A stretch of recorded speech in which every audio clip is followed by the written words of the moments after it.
Imagine having to pack up your life's belongings into a single piece of luggage, because the current political climate dictates that you have no choice but to get on a plane and leave the country you were born in forever. That's when you start to realize why Tere Zubi did the things that Tere Zubi did.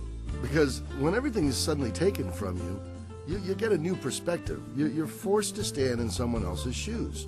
And that's exactly what she did when she left Cuba. She stood in someone else's shoes, but she made the most of that experience.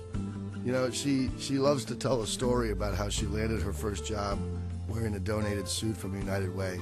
But in return for that suit, she spent every day after that supporting them, first as a volunteer and later as a board member. Our mom always gave back because she knew what it was like not to have.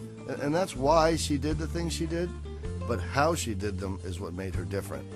Mom took the things that most people assumed were her weaknesses, and she made them her strengths. You know, a client once told her she had fire in her belly because she did things her way and it worked. People trusted her. If she didn't know, she'd tell you she didn't know. But she also made it clear that she would learn. See, this was an independent woman with an independent mindset.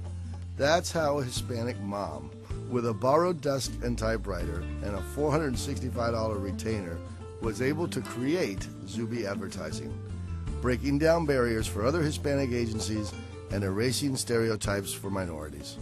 At Zubi, it's always been about people first.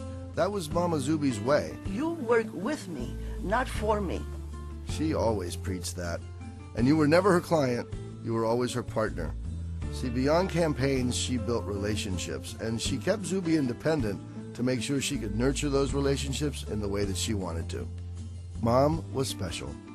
She was a pillar to those who knew her and an inspiration to countless others whom she'd never even met, because she was always trying to be the best she could possibly be, no matter what she was doing.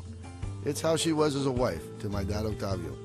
It's how she was as a mother to Michelle and me, and as Charlie and Michael's abuelita. It's how she approached her job when she was an employee, and how she treated partners when she was a business owner. Because at a very young age, she experienced what it was like to have to stand in someone else's shoes.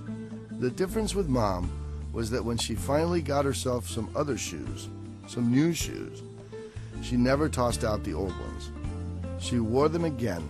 She showed them off with pride, and people saw that. And they can still see that today in the legacy she left behind. If I can make it, so can you.